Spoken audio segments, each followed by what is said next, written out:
Good morning. Once again, welcome to everyone in this verb classes. Now, continue of the verb class. Today we are going to study some verbs can be transitive or intransitive. See, certain verbs can be either transitive or intransitive depending on how they are used.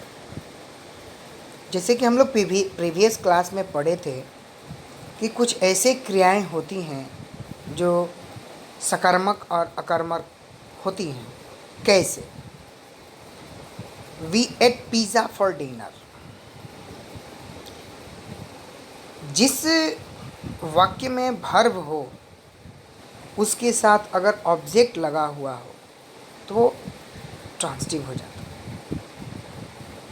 जैसे गाय चरती है, गाय घास चरती है। इसमें clear हो रहा है कि गाय तो कुछ कर रही है, लेकिन क्या कर रही है? तो चरने का काम कर रही है।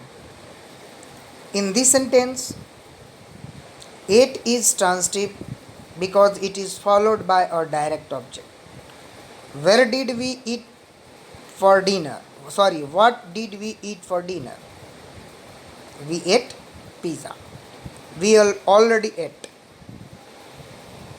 At spelling mistake. At is intransitive in the sentence because it has no direct object.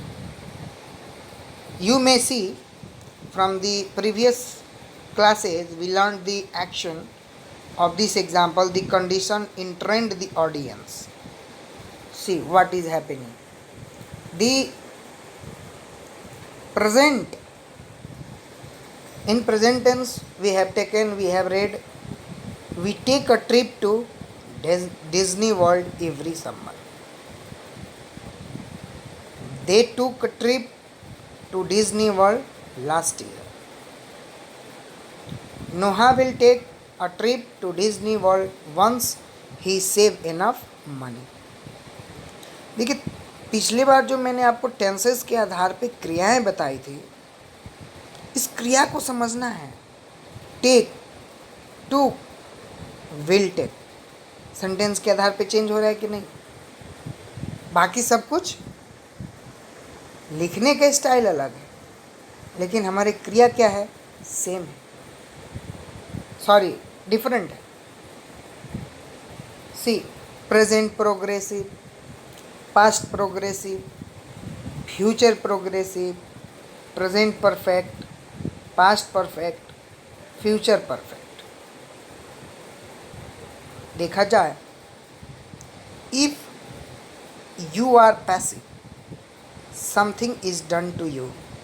In passive voice sentence, the subject is having the action done by something else. To form the passive voice, use a form of helping verb to be plus the past participles of the main verb. The verb to be can be used in just above any tense.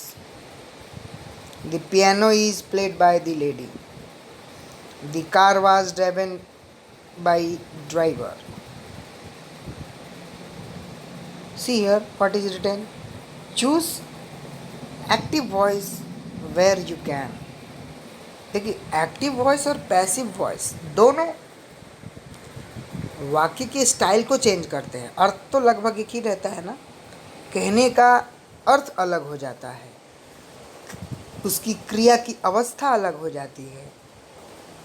कभी कभी तो क्रियाएं विपरीत हो जाती है, लेकिन जो सारांश है, जो उद्देश्य है, वो एक ही रहता है।